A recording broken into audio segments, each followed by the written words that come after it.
Bill Rabinowitz Dispatch. I asked Urban about this, about Philly Brown. Who makes you guys say that? Is that Jerry? They have to introduce themselves like that? Urban does that. Urban does that so that nobody will contradict him. Is that what it is? About Philly Brown's development, I know that last year he was a guy that had to prove himself. How much has he proved himself? How much of a go-to guy is he in terms of being an emotional leader for the offense?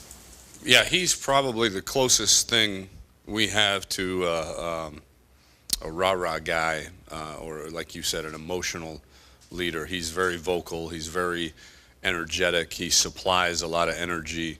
I think Kenny was probably is the same way.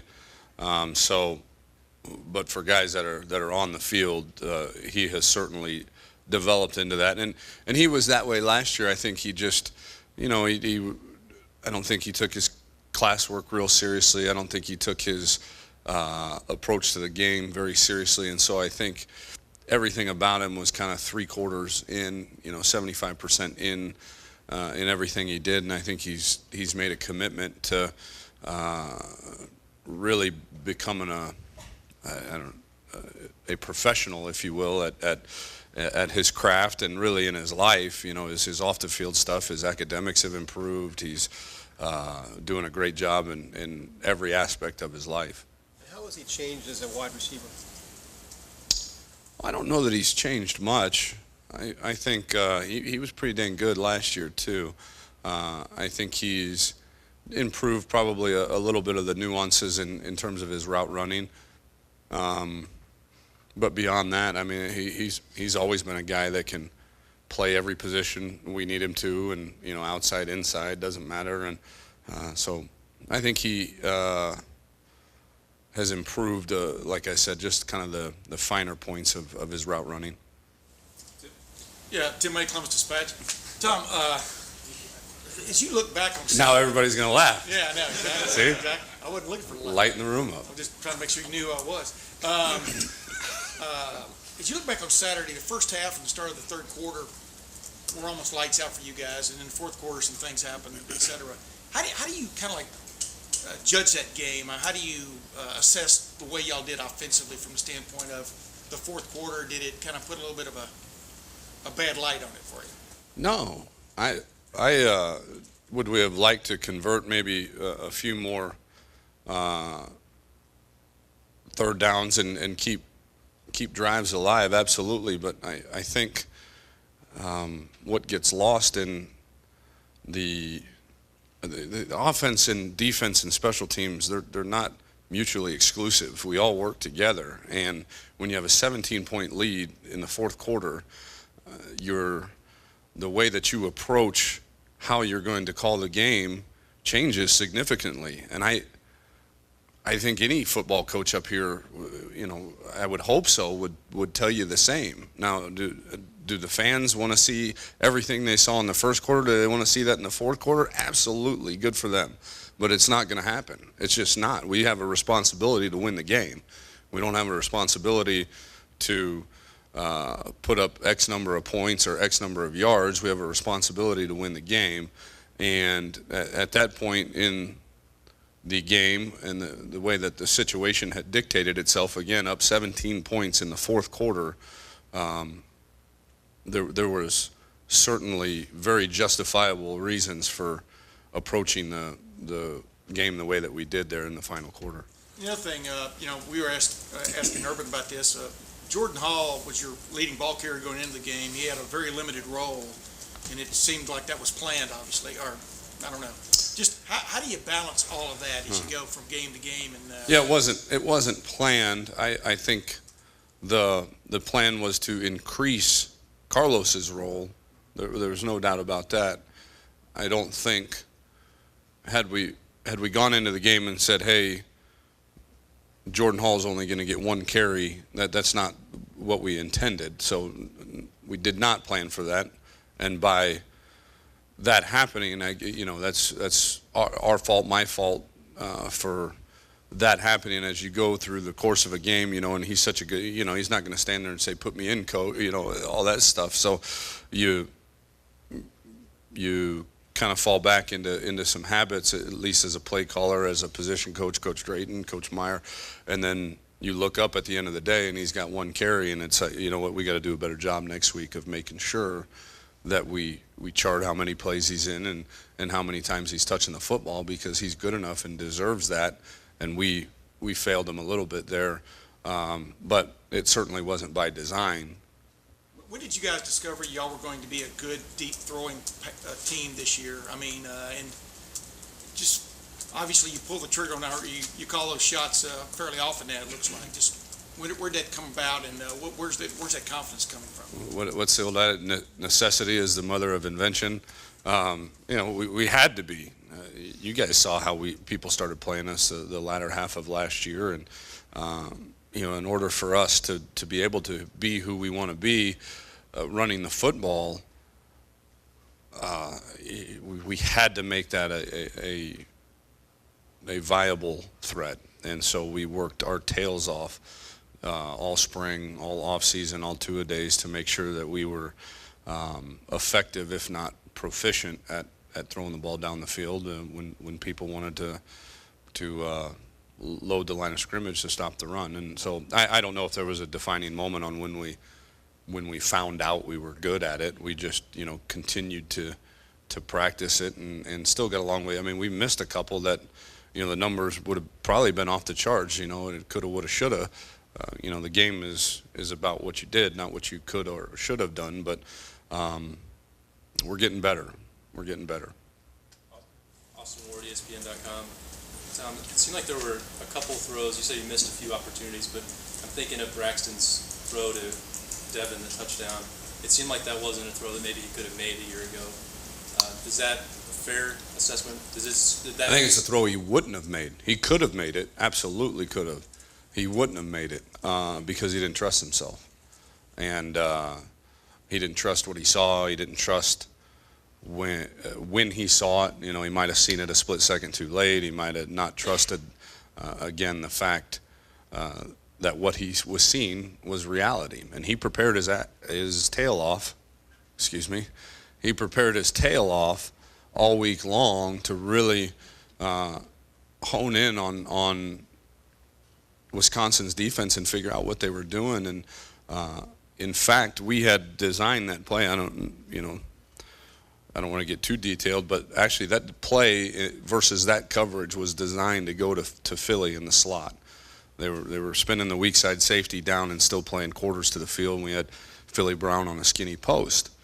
But in essence, that had left Devin one-on-one, and Braxton said as he made the play fake, and he saw the safety spin down, and just kind of out of the corner of his eye saw Devin make a move on the corner and knew he was going to have Devin in that separation, and then drop back and obviously put the ball exactly where he needed to put it. And so, again, the kid physically is not much different than he was last year, but mentally and consistently,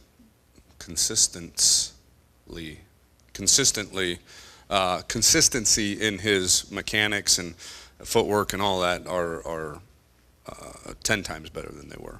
How did Saturday grade out then? Are you pleased? Not great, to be honest with you. Still, you know, he still made some mental mistakes that that can be corrected in terms of some reads. You know, we've got to do a better job of when he does decide to scramble, of going vertically and not losing yards. You know, it's much easier to call 2nd and 8 than it is to call 2nd and 14 or 2nd and 13 because you're trying to make 50 yards. You know, go get vertical, get us 2 or 5. Hey, they covered us. They're going to cover you every now and again. You know, they're going to cover us every now and again. But go. Be smart and don't take negative plays. So graded out well, not great, but certainly better than probably what I had expected, and which is a positive. Bill Rabinowitz, Columbus Dispatch. Does it, as much as you like Kenny Guyton, does it make your job more difficult because, one, he's a fifth-year senior and he knows that this is possibly the end of his career, or that is the end of his career, and secondly, because he's had a little success and tasted what it's like to be Big Ten Player of the Year, or Big Ten Player of the Week twice. Do you have to buck him up a little bit more? Is it more of a problem? Not a problem, but is it difficult for you as a coach to kind of keep him involved? No, not with that kid. Maybe other kids, yeah, maybe, but he's a real dude. I mean, I'm telling you, that kid bleeds scarlet and gray, and I mean, he's going to do whatever it takes for this football team, and I honestly believe it's not. He's not just compliant. He's not just saying the right things because he knows those are the right things to say. I honestly feel in my heart, having gotten to know that kid over almost 2 years, that he believes that in his heart and knows that in his heart, and fully trusts us as a staff to say, this is what's best for the team, and let's move forward. And you got it, Coach. I'm in. I trust you, and I agree with you. It's not harder to move back into the shadows after you've kind of been out in the bright lights? For me, it would be. For you, it would be. For him, it's not. He's that kind of kid. I'm telling you, all of you guys, anybody out there in America looking to hire an unbelievable human being needs to hire Kenny Guyton, because he is, the most amazing human being I've ever been around. Well, yeah, right. Yeah. I better watch my back, right? Tom, did you You think didn't say your name and where you're from. Doug Lamarice, Cleveland.com. Thank you. Did Braxton's injury and time away set him back at all in his development this year? And while he was out, were you worried at all that it might set him back? I was certainly worried. I don't know that it did. Maybe a little bit mentally, just seeing the game over and over again and seeing coverages live and all those things. But from a physical standpoint, it didn't. And from a preparation standpoint, it didn't. But there's only so much you can do in drills and only so much you can do in the film room where the live bullets are necessary to gain that experience. And so maybe a little bit, maybe that was part of the reason why he did have a few misreads that I felt like shouldn't have been were too easy to miss, I guess is a better way to put it. But so I don't think he's been set back as much as I was worried that he would be. And you talked about, that everything works together. You get a 17-point lead in the second half. You guys are out to win the game. And the coaches, that's what a team is out there to do. Are there ever times, have you ever been around teams where it's like, you know what, we're going out there today to win by 30, and if we're up by 17, we're going to try to win by 34 because we're not just playing this team, we're coming out to, I don't know, show the world something. Does that ever happen, or is that something guys like us talk about? It's guys like you talk about, probably. But you guys got to sell papers or internet subscriptions or online subscription. Yeah. So, and I get that. There's a reason there's talk radio, and there's a reason there's message boards, and there's a reason that everybody in here has a job, and that's to discuss things that probably are never ever discussed in a staff room.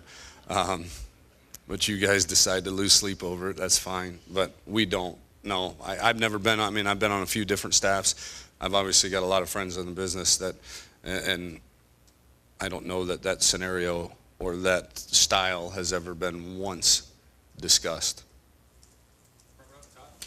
Todd Porter, Canton Repository.